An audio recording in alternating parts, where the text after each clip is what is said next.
untuk mempersingkat waktu, an Abi Hurairah qala qala Rasulullah sallallahu alaihi wa ala alihi wasallam, man shoma Ramadan imanan wa ihtisaba, ghufira lahu ma taqaddama min dambih. Barang siapa yang berpuasa Ramadan imanan wa ihtisaban. Apa i'rabnya di sini imanan? Imanan mansub dalam keadaan hal. Maknanya man shoma Ramadan, barang siapa yang dia berpuasa Ramadan imanan, mansub dalam keadaan dia beriman kepada Allah. Ini syarat yang pertama. Wahtisaban, makna ihtisaban di sini kenapa mansub? Ma'tuf dengan waw ataf, sehingga ihtisaban ma'tuf kepada imanan. Makna ihtisaban adalah pertama dia meminta kepada Allah untuk mendapatkan pahala darinya. Atau ihtisaban juga bisa dengan mengikuti sunnah Nabi, karena surut diterima amal, ikhlas dan mutaba'ah. Maka barang siapa yang dia itu imanan, beriman kepada Allah, ini maknanya ikhlas, dan juga ihtisaban, mengharapkan pahala dari Allah, dikarenakan juga mengikuti sunnah-sunnahnya, maka ghufira lahu ma taqaddama min dzambihi, diampuni oleh Allah dosa-dosanya yang telah lampau. Maka di sini wajah pendalilannya jelas, dan di sini muttafaqun alaih. Kemudian penulis juga masih mengeluarkan hadis yang muttafaqun alaih, namun maknanya lain dari Abi Hudzaifah. Maka berkata Umar kepada Abu Hudzaifah, man yahfadhu haditsan anin Nabi sallallahu alaihi wasallam fil fitnah. Qala Hudzaifah ana.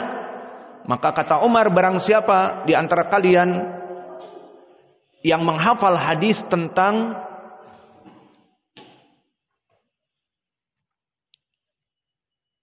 katanya tidak ada suara. Relaynya ada suara kok.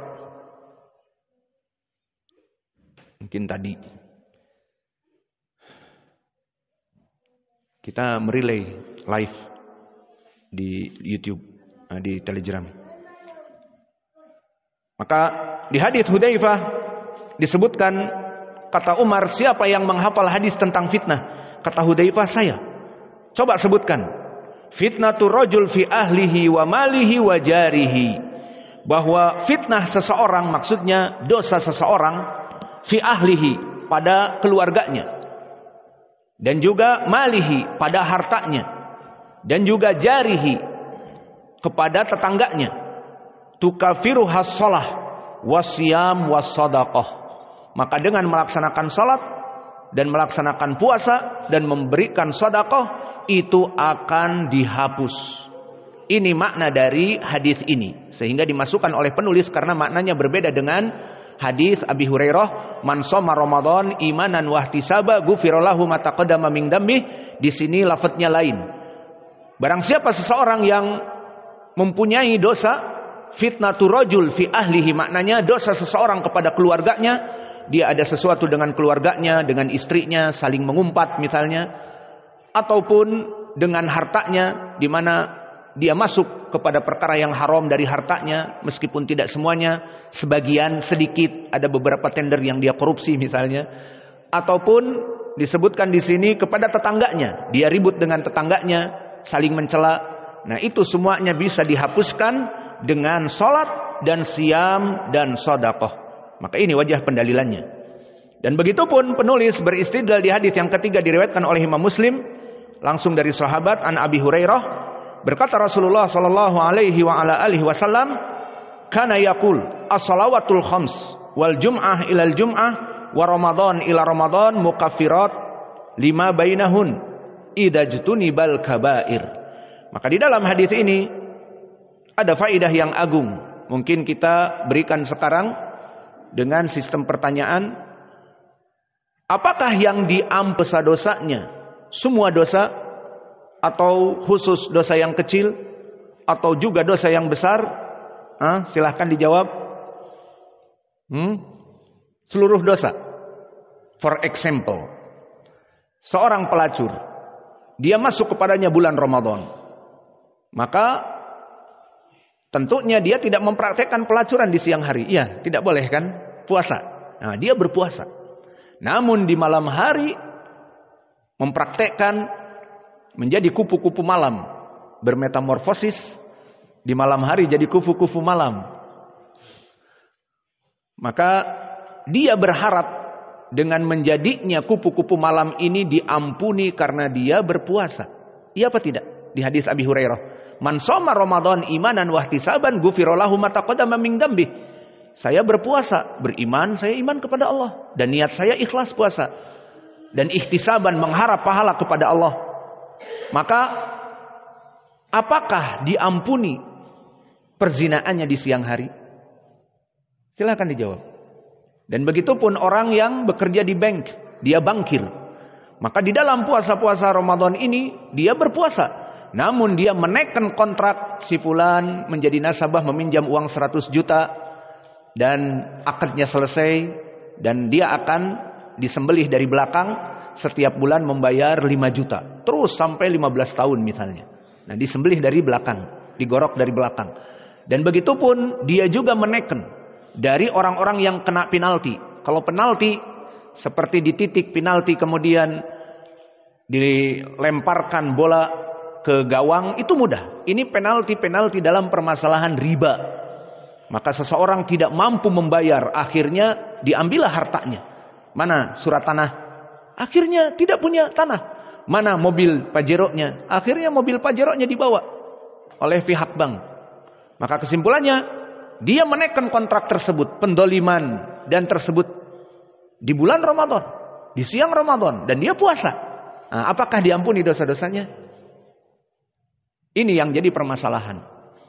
Maka kita jawab, dosa-dosa yang diampuni adalah dosa-dosa yang kecil. Seperti dosa-dosa yang kecil, dosa-dosa yang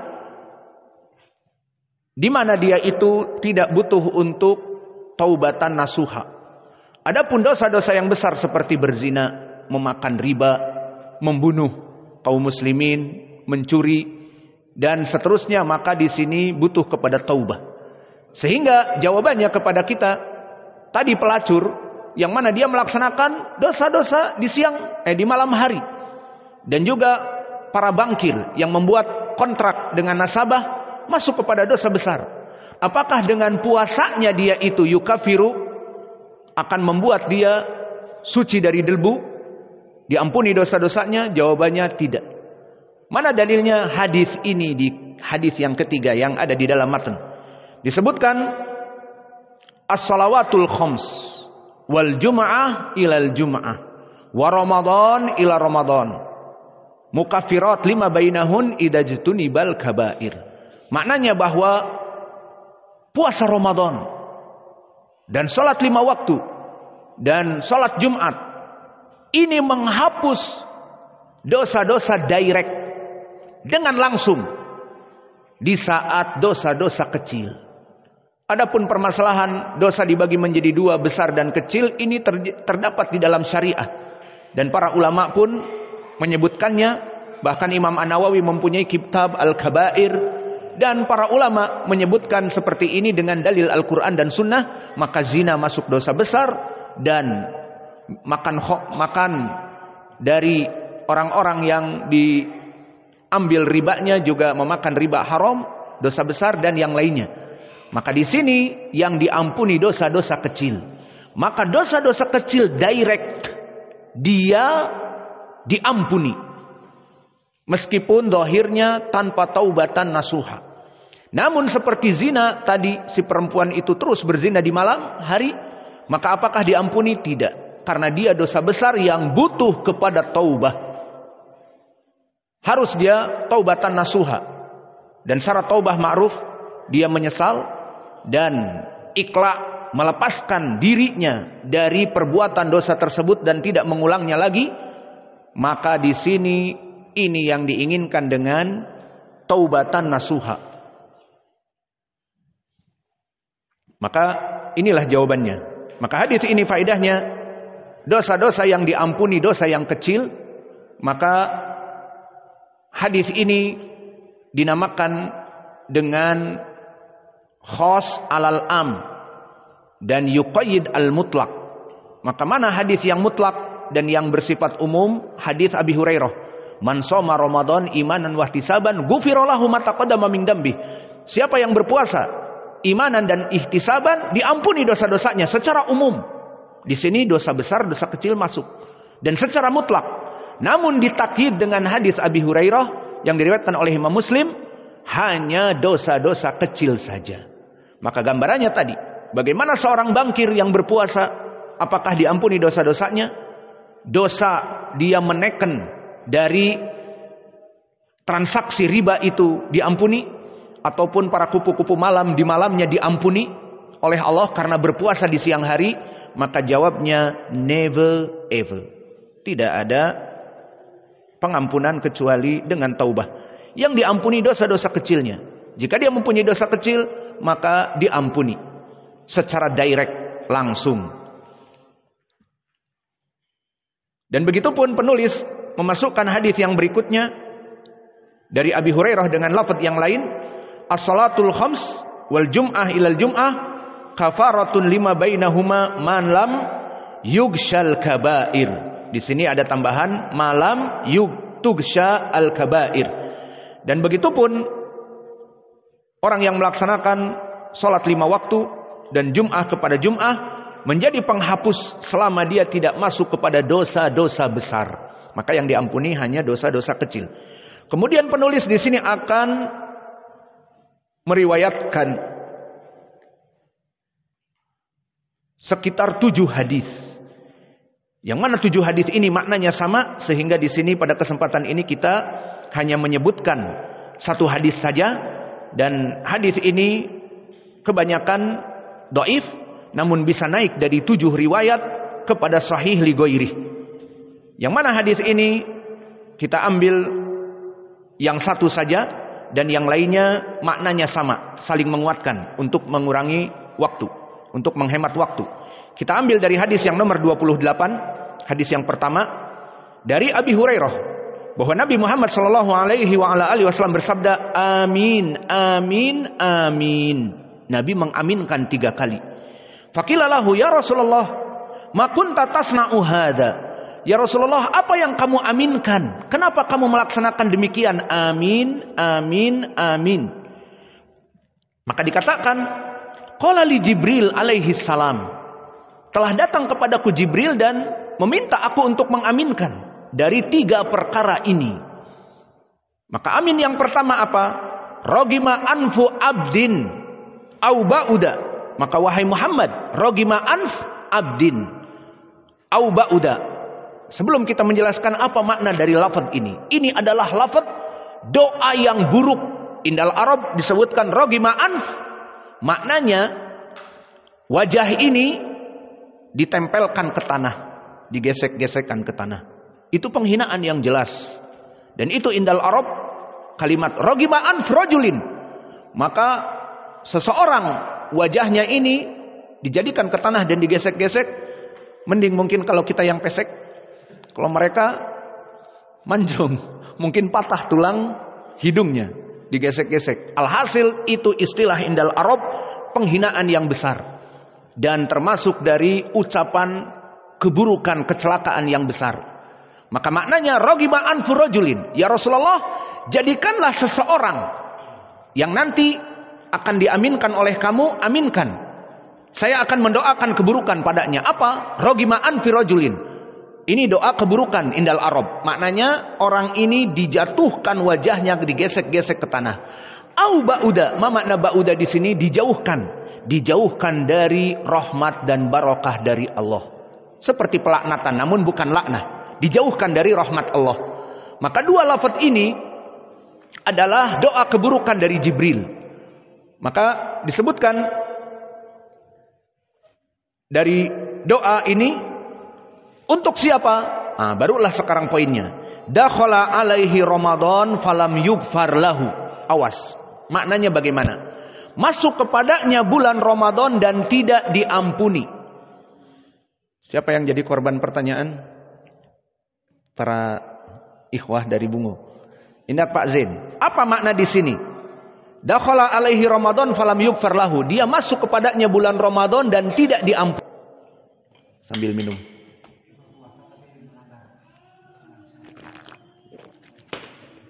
Dari mana tahu melanggar? Dari mana tahu melanggar? Kita katakan dia tidak berpuasa. Sehingga mafhum al-mukhalafah di hadis Abi Hurairah, man shoma Ramadan imanan wa ihtisaban ghufira lahu ma taqaddama min dzambih. Barang siapa yang berpuasa Ramadan, maka dia diampuni dosanya. Nah, di sini celaan ini, doa keburukan ini, rogima an fi rajulin wa ba'uda, dan dijauhkan dari barokah. Di saat apa? Orang ini masuk kepadanya Ramadan dan tidak diampuni. Apa makna tidak diampuni? Tidak berpuasa. Paham ya? Maka kesimpulannya, Jibril meminta kepada Nabi untuk diaminkan doa buruk kepada mereka orang-orang yang masuk Ramadan dan tidak diampuni, maknanya tidak berpuasa. Karena kalau dia berpuasa di hadis Abi Hurairah tadi diampuni dosanya. Maka di sini dia masuk Ramadan tidak berpuasa. Dakhala alaihi Ramadan walam yughfar lahu. Maka Nabi mengaminkan, mengatakan amin. Apa makna amin? Ya Allah, kabulkanlah. Itu maknanya. Ini yang pertama dan ini poin pendalilan. Lalu amin yang kedua, tidak apa-apa kita bahas, faidah namun tidak panjang. Rogima anfu abdin au ba'uda adraka walidayhi au ahaduhuma falam yudkhilhul jannah. Maknanya seseorang mempunyai orang tua, mungkin yang tersisa ibunya atau bapaknya atau keduanya, dan orang ini udah dewasa, sudah akil baligh, tidak menyebabkan dengan adanya dua orang itu masuk surga. Maknanya apa? Mafhum mukhalafahnya, dia uququl walidain, dia durhaka kepada kedua orang tuanya. Maka karena dia durhaka kepada kedua orang tuanya, mempunyai orang tua di dunia tetapi tidak menyebabkan masuk surga, malah menyebabkan masuk neraka. Maka di sini didoakan rogima anfi rajulin ataupun ba'uda. Wahai Rasulullah, jauhkan dia dari rahmat Allah, dan rogima anf, hinakan dia wajahnya. Diaminkan oleh Nabi. Untuk yang uququl walidain tadi, yang tidak berbuat baik kepada kedua orang tua. Dan yang ketiga, rogima anfu abdin au ba'uda dzukirta indahu falam yusolli alaik fakultu amin. Dan yang ketiga, doa keburukan bagi mereka yang disebutkan di majelis nama Nabi Muhammad sallallahu alaihi wasallam dan tidak memberikan sholawat. Maka memberikan sholawat kepada Nabi wajib. Misalnya kita sebutkan an Nabi Muhammadin sallallahu alaihi wasallam, wajib bagi kalian mengikuti sallallahu alaihi wasallam. Namun sekarang di majelis, berapa hadis yang kita lewati? Mungkin kita menyebutkan sallallahu alaihi wasallam mungkin dalam satu majelis 50. Mungkin 50 hadis ataupun 50 kali. Maka apakah harus semuanya? Para ulama menyebutkan cukup satu saja di sini. Maka tidak usah 50 kali juga. Disebutkan nama Nabi harus sallallahu alaihi wasallam, namun masuk kepada sunnah, dan itu sangat baik. Karena di dalam hadis yang diriwayatkan oleh Imam Muslim dari Abi Hurairah keutamaannya, man shalla alayya sallallahu alaihi ashran. Barang siapa yang bersolawat kepadaku, maka Allah bersolawat kepadanya 10. Maka jika kita di majelis seperti kita tadi menyebutkan anin Nabi sallallahu alaihi wasallam, kemudian kalian menyebutkan sallallahu alaihi wasallam, dicatat Allah telah memberikan salawat kepada kalian 10.